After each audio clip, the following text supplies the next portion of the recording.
Hey everybody, I'm Brianna, like Jason said, and I was at the University of Iowa's Office of Sustainability in very close by Iowa City.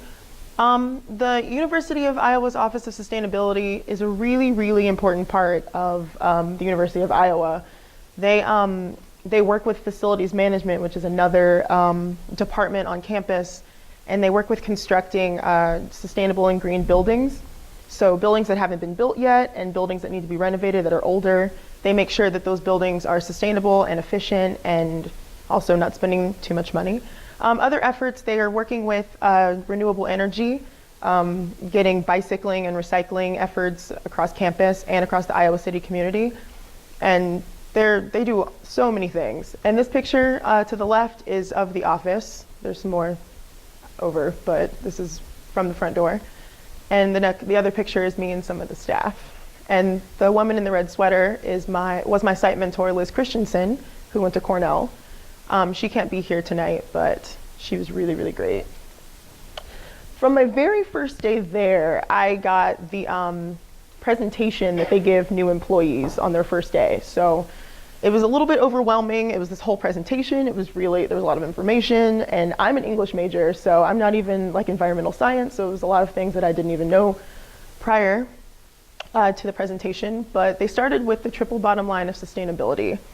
And what this is where sustainable decisions start from and what their goal is.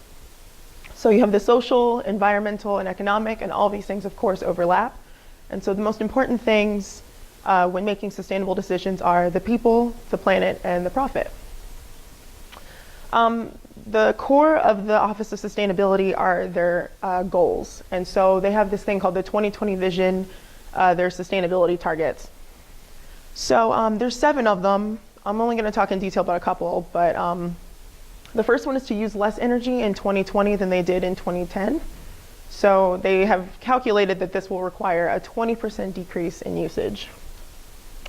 Number 2, to achieve a 40% renewable energy consumption. This is really interesting. I actually did a story. I was writing a lot of press releases. It was very journalism centered. I had to research a lot. This was really interesting to me, especially. They take oat hulls, which is like the middle kind of divot part of an oat, wood pellets, wood chips, seed corn, and pieces of like the parts of paper that can't be recycled, so adhesives and cardboard. And they're actually burning this with coal, so we can move away from fossil fuels, which are not very good for the environment. And so they're planning a gradual transition from just using fossil fuels to just using renewables. So when they use these renewables with the coal, they can actually use a lot less coal. Reduce waste and enhance green purchasing, capture more food waste for composting, and educate and communicate. This I also did a really great story on. The way that they're doing this exactly, they have a pulper in their dining hall. And what the pulper does is it takes food that's been partially eaten or completely untouched from the dining hall, and they turn it into mush. Like it mushes it up, it presses the water out, then it filters and cleans the water, and they use that to wash the dishes. And then they take the compost and they fertilize the school grounds with it. So it's just keeping the cycle together and making sure that there's just no waste anywhere, that everything is going towards something else. Achieve 10% reduction in per capita emissions. Well, this is really great. They have public transit. Iowa City is obviously a lot bigger than Mount Vernon, but they have a bus that comes around and it's open to the public, it's free. It's not just Iowa students. And the great thing about it, there's an app for it on your phone, on your tablet, on your computer, and you can actually see where the bus is. It'll tell you what the temperature is outside, if it's raining. Excuse me. So you can see how far away it is from you. So you can be like, oh, time to go to the bus stop. And this goes along with their bicycling efforts as well, just trying to get people to not drive, to walk, to ride the bus, anything so that not everybody is using a car. Support growth in educational and on-campus opportunities. They have a lot of coursework for sustainability-related purposes, and a lot of that coursework for credit includes volunteer efforts. And so they have majors, they have minors, and they have something that's in between a major and a minor. So what they explained to me is just more course hours than a minor, but not as many as a major. Become a leader in academic research in water sustainability by 2020.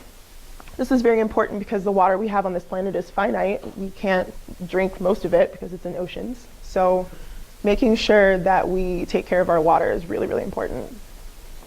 And the last one is to build partnerships to advance academic and operational initiatives. I learned a lot of things. I work on the newspaper here at Cornell, and so I did a lot of, and they knew that, and they knew I was an English major. So I did a lot of journalism-focused things. I learned to write press releases. I made sure that there were flyers put out. I wrote the flyers. I did radio public service announcements. I wrote stories like about the pulper and about the wood chips and everything.